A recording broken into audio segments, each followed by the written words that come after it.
Good morning, church family.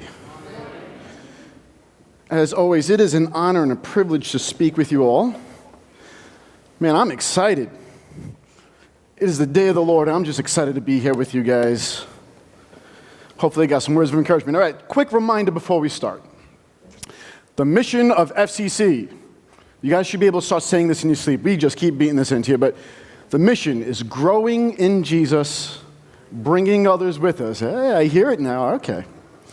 So we're gonna challenge you, and we challenge ourselves too, to be getting closer to Jesus, to always be drawing near to him.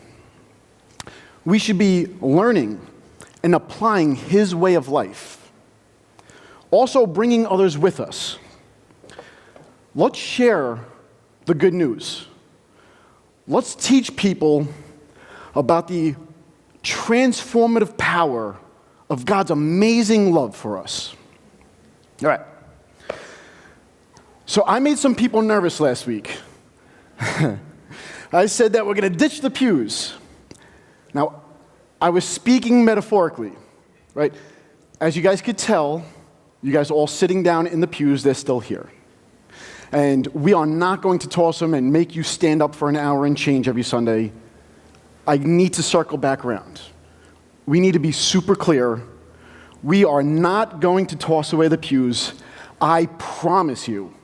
And everyone collectively breathes a sigh of relief. Allegra. Okay. Now I'm curious. By a show of hands, who here wants to make it to the promised land? All right. Good answer. By a show of hands, who wants to go to the promised land with all of their friends and family?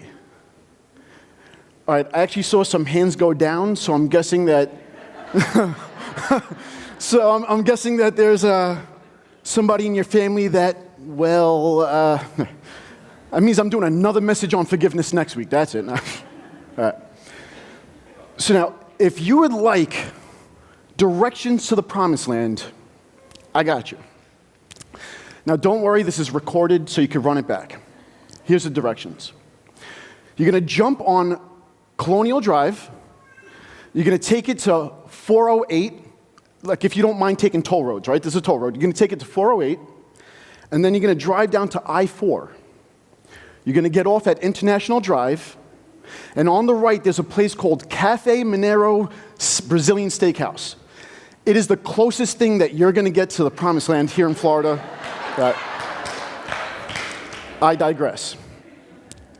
Now, I ask, are you battered and bruised from this past week's emotional marathon? Are you sleep deprived and searching for a pillow fort? Are you squinting for a glimpse of hope? Today, we're going to ask GPS for directions to the promised land. And we're also going to look at one major requirement for getting there. Now, we're on the quest to reach the promised land where there's comfy couches and cozy naps and bright sunlight awaiting us. But we can't forget our backpack. We got to pack in all of our friends and family, right? So if this sounds like an amazing dream road trip for you, then buckle up, join us on this journey today. We are going to cover, I'm very ambitious for you guys, we are going to cover all of the book of Genesis, starting from chapter 12, and all of Exodus, and Leviticus, and Numbers, and Deuteronomy. You guys ready? For all of my mathematicians out there, we're covering 20% of the Bible this morning. So for those that like their reading the whole Bible in a year program, you do that, man. 30 minutes to cover 20% of the Bible. I got you ahead of the game, right? Now, you might not appreciate where we're going if we don't set up the story. So we're going to sprint through the setup, but then we'll slow down. I need you to keep your eyes peeled as we get to the point where the Hebrews are marching towards the promised land. That's what it's all about this morning. It's about reaching the promised land. Now, we're going to have a marathon of information to cover, so I hope you brought your running shoes. Here we go, right? Here we go. God spoke to one family, and he said, I will give you this great piece of land. He promised. So we call it the Promised Land. Pretty clever, right? Genius. And this is the short version of the Israelites heading to the Promised Land. There was a man named Abraham. Everyone here know Abraham Lincoln? Well, stop thinking about him. It's a different Abraham. Wrong guy. He's not in the Bible. Now, Abraham was speaking to God, and he says, leave everything that you've ever known behind. He says, go to the Promised Land, but you have to let go of the past. So Abraham starts marching. Now, Abraham, along the way, him and his wife Sarah have a bouncing baby boy named Isaac. When Isaac grows up, he has a son named Jacob. And that's why you'll hear people say, and the Bible will say, the God of Abraham, Isaac, and Jacob. These are the people we're talking about right now. Now, Jacob, get this, Jacob has a real deal wrestling match with God, right? Wrestles God, and he breaks a hip. To be clear, Jacob's hip broke, not God's. All right. So he wrestles God, and he earns the name Israel. From this point forward, he's going to be called Israel instead of Jacob. And that means, it's appropriate, that means he who wrestles with God. Okay? So now as Jacob grows, God promised to give him and his family the Promised Land. Jacob has 12 sons. Now, could you imagine, ladies, cooking for a family that big every year? Oof. Well, men, imagine going to the restaurant and paying that bill. Not fun. Big family. Right. Now, each one of the 12 grow up and have a big family of their own. We are going to call this the 12 tribes of Israel. You with me? Now, one of the 12 tribes, one of the sons, they are named Joseph. And here's where the story picks up. The brothers of Joseph take him and sell him into slavery. Okay? To make a bad day worse, his boss's wife, accuses him of committing a crime that he didn't do. And he gets thrown in jail. And here's the catch. Joseph had all the reason in the world to be furious, to be bitter. He could have thought about the past. He could have said, I was my father's favorite son. How did I end up here? He could have been thinking about the amazing food and the fun times he had back in the day. But instead of looking back, instead of looking to the past, he looks to the future. He keeps his eyes on God and on the promises of God. There's something here for this. I promise you. This works for you. If you will keep your eyes fixed on Jesus, he will lift you up. I promise you that. Right. Suddenly, a worldwide famine hits. And Egypt is like the ultimate prepper. They got years of food stockpiled, right? They're ready. And at this point, Joseph rises to power. He's like the vice president of Egypt at this point. So he's allowed to bring his whole entire family to the country. Everyone moves down, his family moves down, and they're in Egypt for 400 years. And things are going great, right? It starts off with 70 members in his family, and it grows to well over 500,000 people. They have the best piece of land. They have all the food you could want, and they have freedom. I mean, it starts off great. But a few decades later, let me say it like this. Things turn from, like, let's say, America to Somalia, if you know what I mean. The Egyptians start to oppress and enslave the whole family, right? I mean, forced labor and building projects. The Egyptians were ruthless. And the new leader of Egypt, he orders the nurses to kill the male children of all the Israelites on the day they're born. He orders the mothers to throw their children in the river. You got to see, these people are oppressed. They're suffering. They are beaten down. It's brutal. So you can imagine, they start crying out to God, God, help us. Like, we need you. We are getting destroyed down here. This is uncontrollable. We need help here. And God hears their cry. Okay? God sends a man named Moses to pull them out of Egypt. Moses goes up to the leader of Egypt. He says, let God's people go. I'm guessing that's how it sounded. Right? Now, the Egyptian leader is, no way, man. These are my slaves. That's my free labor. Let them go? I'm about to double their workload. As you can imagine, they can't keep up. It's too much work. So they start getting beaten and brutalized even worse. Now, over the next 9 months, God sends 10 plagues to the Egyptians, right? He's going to get his people out. The first plague, the river turns to blood. Now, I'm not drinking that. Forget about taking a shower. I mean, you could imagine how it smelled there. Second was the frogs. Frogs came out of the river and covered the land. Now, all the kids loved it. The adults, not so much, right? Third came lice. There was a plague of lice. The whole country was walking around with a head full of mayonnaise. And, excuse me, oh, that's gross. Like, you know, that's the lice, get rid of lice. All right. Fourth came the flies. Swarms of flies. And remember, this was before they had such thing as a SWAT team.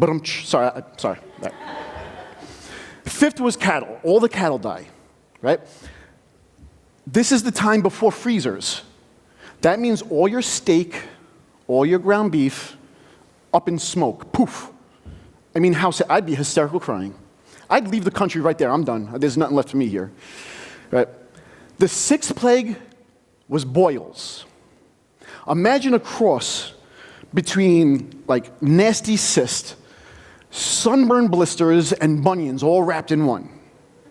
Like every touch felt like torture.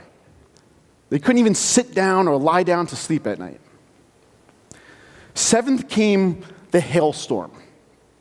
It destroyed all the crops. Now, you have no more tasty animals to munch on, and now the hailstorm takes out your fruits and vegetables too. 8 was a plague of locust. This is the ultimate crop killers. They come and eat whatever was spared by the hailstorm. Number 9, yeah, this one, number 9 was 3 days of darkness. See, they already had bugs and painful boils. They lost their food and water.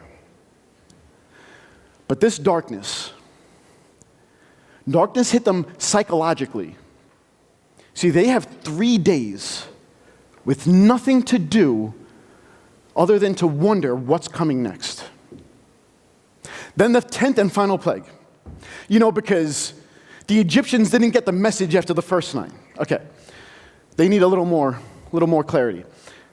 The firstborn male in every household in Egypt is going to die. This happens to everyone in Egypt, but not to the Israelites. That's because God told the Israelites, he said, I'll protect you. He said, instead of your child dying, you're going to kill a lamb. And you're going to put the blood of that lamb around your front door. And when I see that, I know that the price was paid. Church, in the same way, if we want to get safely through this life and to the promised land, we need the blood of the lamb. Jesus did that. That's what we remember here. Jesus did that. He took our price. He laid down his life, and his blood was spilt for us. And recalling last week, let me be very clear. I'm speaking metaphorically. We're not actually bathing in his blood. We're not drinking, right? It's a metaphor. But the symbol is there. We need to be covered in his blood and washed clean in the blood of Jesus. All right, back to the story. So the final plague, right? The firstborns die. The Egyptians, all right, boom, they give the boot to the Israelites. Get out of Egypt. We're done here. So they hit the road, and they head towards the promised land. This is the setup of the story, and now we can appreciate what we're about to see here. So God promised Abraham a piece of land, and he promised to pass that down to his children. And his family goes to Egypt, grows into this great nation. They're enslaved. God frees them from slavery, and now they're wandering the wilderness, headed towards the promised land. Visualize. This is Egypt over here. The wilderness. And over there's the promised land. You with me? All right. So they're marching towards the promised land. And in their mind, they have pictures of these amazing miracles that God performed. Like, you're not going to forget the look of these flies and the mayonnaise on their heads. You're going to remember this. And they're moving slow. Like a sloth. To be fair, they have young children, all their belongings on their back, so they're moving very slow. Matter of fact, you see snails just speeding past them. Slow journey. Now, they travel for 40 years. They could have gotten from Egypt to the promised land in a week or two. But it took them 40 years. So what's the holdup? They kept marching around because God was disciplining them for their unbelief. Think about the military. When a recruit does something wrong, drop and give me 50 push-ups, soldier. Right, we heard that. When they do something wrong again, drop and give me another 50. The Israelites keep doing evil in God's sight. So he keeps sending them to do another lap around the block, and another lap, and another lap. Now, during this 40-year hike, there's a column of smoke during the day, and there's a column of fire at night. I want you to think of the Macy's Thanksgiving Day Parade, right, with all the floats. Like the fire and the cloud act as if that's the actual picture taken back in the day. It acts as if, like the parade floats, they know which way they're going. Because you see, God was personally with them, and he was leading them every step of the way. They also had Moses leading them. God performed miracles through Moses. He would teach them the ways of God. He encouraged them when they were down. He organized this group of ex-slaves into a mighty nation. And they just kept circling the wilderness because of their nonstop complaining, harsh criticism, and endless rebellions. And that's something that we need to learn. We cannot be found doing this list of things here because it didn't work out for them. It won't work out for the church today. So get this. Here's the reason for all the chaos. They kept trying to turn back to Egypt, right? They constantly talked about going to Egypt. They wanted to go back to Egypt. They tried to go back to Egypt. On several occasions, they actually tried. And on one occasion, they were actually going to kill Moses, their leader. They're going to kill Moses, make a new leader, and then march back to Egypt, and get this, and to relive the good old days of slavery. They also at one point have a lewd party, and they get this guy named they get this guy Aaron to create a cow out of gold, a statue of a gold cow, so that they could worship it like they did back in Egypt. So they start traveling to Egypt, they start traveling to the Promised Land. And by day 3, they start complaining, "We need water." I get it. I have sympathy for them. You put me outside right now for 5 minutes, I'm going to be crying for water. It's like that heat, I have sympathy. I could put myself in their shoes. I'd be crying too. So God had Moses turn this pond, this filthy pond, no good water, he turns it into drinkable water. And you see a picture right there. There's two places where God turns a stone into a water faucet. Like if you pan out, you'll actually see it looks like water. You can see water came out of the rock. We actually have a song or two that we sing that we say, water from the rock. And that's in the story right now. See, God was providing. But the problem is they still wanted to turn back to Egypt. Side note, Dr. Google says that you can live 3 days without water. Hold on to that for a second. Okay, so fast forward the story. They're a month into their travels, a month traveling to the Promised Land, and they start complaining again. They say, we want to return to Egypt. Why? Because we're hungry and we're out of food. Again, pause. I get it. I understand. I give them some leeway. I cannot give you the person's name, but there was someone back in New York that I didn't want to be around them when they're hungry, okay? I'm sure you all get it. We all get this, right? Either we've been that person or we've been around that person. There's a thing called, have you ever heard of hangry? Right? Hungry, angry. You guys with me? There's a word for this. That's how serious this is, right? I hope someone gets this reference. I hope someone gets this right. I had to add this. There used to be commercials, old Snicker commercials. Yeah, already shaking head. So Danny DeVito would be like complaining and yelling, ah! And then he'd take a bite of a Snickers and he would turn into someone else. And they would flash over to his friend saying, you know, you're just not yourself when you're hungry. You need to keep a Snickers bar on you at all time. I love those commercials. They were so funny. Look it up on YouTube. It's hilarious. Right. So they're hungry, and what does God do? He gives them something called manna. Right? Every morning, they wake up, and they found something like bread on the ground. Now, another side note real quick. WebMD says that you could go about 30 to 60 days without food. Hold that information in your back pocket. We'll bring it back around in a second. All right. Does anyone here do a lot of walking? I expect to see a hand over there. All right. So you know how fast sneakers self-destruct, right? Almost as fast as kids outgrow shoes. I kid you not. But all right, I'm done. No more. I'll give that, all right. So think about this. About 1 million people marching around for 40 years. 40 years! There's no Nike outlet in the desert.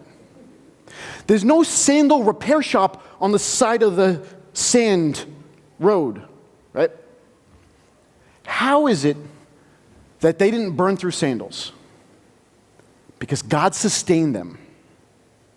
Now, I'm going to read a scripture, and it's going to sum up this journey that we've taken so far, and then we're going to pull it together at the end. It's Deuteronomy chapter 8, verses 1 through 9. It says, "Be careful to follow every command I am giving you today, so that you may live and increase, and may enter and possess the land that the Lord promised on oath to your ancestors.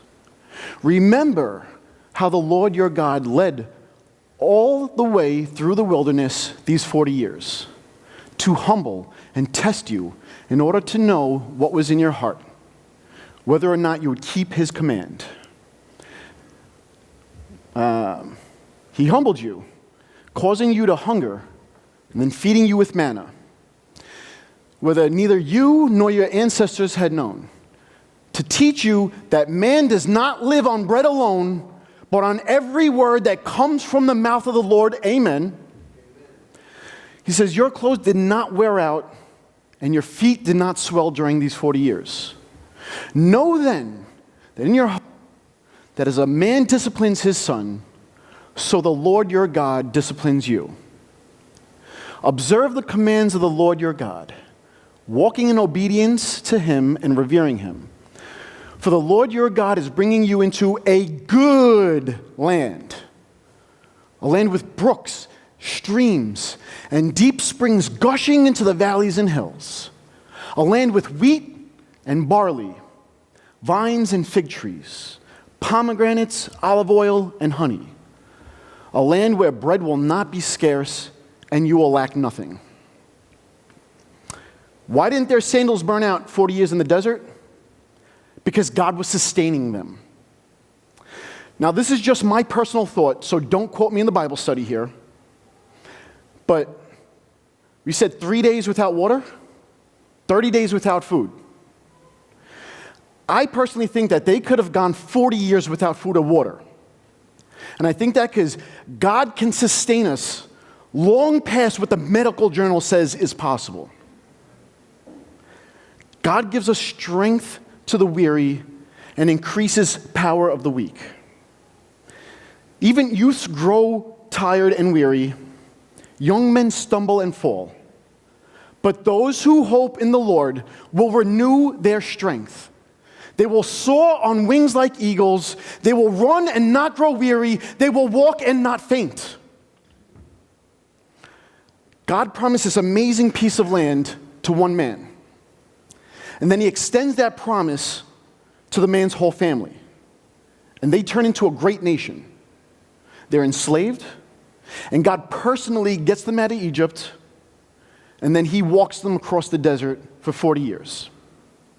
From Abraham to Moses was 600 years. It took 600 years to receive the promised land. And here's the terrible part of the story. We have this multi-generational group of people marching around the wilderness, waiting to enter the promised land. And the old guard didn't make it. God kept marching them around the desert until the only ones left were the next generation to enter in. And God tells us why. Because the Israelites who left Egypt kept turning back. They wouldn't let go of their false gods. They complained about water and bread. They didn't want to walk no more, right? At one point, they wanted Egypt so bad that God had to send them poisonous snakes to teach them the folly of their ways. Guys, they would have chose being slaves in Egypt over being free in the promised land. So let's wrap this up. Who wants to go to the promised land with their friends and family? All right. That's the message God has for us today. Is to look forward, to march forward towards the promised land and stop looking back. Lonnie came and he asked us an important question when he gave us the survey results. What would you do to see your grandchildren make it into heaven? I need you to imagine for a moment, how happy are you when the walls are painted your favorite color and your favorite song is playing? Now imagine the room is painted a color you hate, and there's a song playing that you've never heard before. But you're side by side with your grandchild, and they are having the time of their life. Imagine how much happier you would be in that situation with all the things that you don't like, but seeing the joy on their face, seeing them thrive. I know that's the case for me and my niece and nephew. Like, I don't care if I was sitting in darkness with the sound of nails scratching chalkboards. I don't care if that's what it took to get them into heaven. Almost everyone here, got a little prop for the sermon here. All right, you remember this? Almost everyone here signed this oar. We said that we were ready and willing to make changes to reach lost souls for Jesus. Now, whether that's changing the service times, whether that's changing the colors on the walls, starting new ministries, changing the music, changing the pews, let's do it. Oh, we're not changing the pews. That one's off limits. Everything else, but we're not changing the pews. Okay. What we learned from this story is don't turn back to Egypt. If we cling to Egypt, we risk it all. We risk making it to the promised land, we risk the next generation making it to the promised land. And we could turn a 10-day trip into a 40-day journey. You can't look forward to the promised land if you're looking back, if you're holding on to the past. Just ask the guys who marched around the desert for 40 years. We can't hold on to our comfort zone. Do you think Jesus lived a life of comfort? We must stop looking back, and we must look to the life of Jesus. That is where our hope is. We look forward. Look, as a church, we're looking forward to ramp up here. We were excited, and we agreed to shake things up in order to reach lost souls. This oar that was signed by everyone is a reminder of just that. God teaches us to let our yes be yes and our no be no. So let's be true to our word. Let's grow more Christ-like. Let's be willing to sacrifice our likes and our comfort in the name of reaching this lost souls and generation. Look, when young families are joining us, and we're stirring up the baptism waters, and the church is growing, and we're adding ministries, you will receive more joy from being a part of that than you will from staying in your comfort zone. I promise. This building can be a social club that we hold on to with a tight grip, or it can be a roadmap for this next generation to get to heaven, to get to the promised land. So let's walk side by side with them. Let's accompany the next generation into the promised land. Let's growing in Jesus and bringing others with us, like our mission statement. Paul says it better than I can. He kind of just puts a whole bow on this. Let's say it like this. 1 Corinthians chapter 9, verses 9 through 23. Though I am free and belong to no one, I've made myself a slave to everyone to win as many as possible. To the Jew, I became like a Jew to win the Jews. To those under the law, I became like one under the law so as to win those under the law. To those not having the law, I became like one not having the law so as to win those not having the law. To the weak, I became like the weak to win the weak. I had become all things to all people so that by all possible means I might save some. And I do all of this for the sake of the gospel so that I may share in its blessings. Because that's what it's all about. We have to do anything and everything to get people to heaven.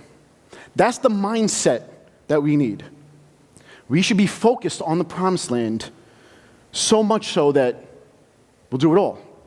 Anything shy of robbing, killing, and cursing, we're not going to sin, but anything shy of that, that's what we do to get them in. I will lay down my rights, and I will face suffering if it means getting someone else in heaven. And you could call me crazy, but that's the example that I learned from Jesus. So at this time, we're going to give you a chance. We're going to give you an invitation. You're invited right now to make a decision to let go of Egypt, to step out of your comfort zone. You're invited right now to make a decision to rededicate your life, to become members. Any decision that you want to make right now, we invite you. If you want prayer for anything, we're going to be down in a second, and we invite you to come talk to us.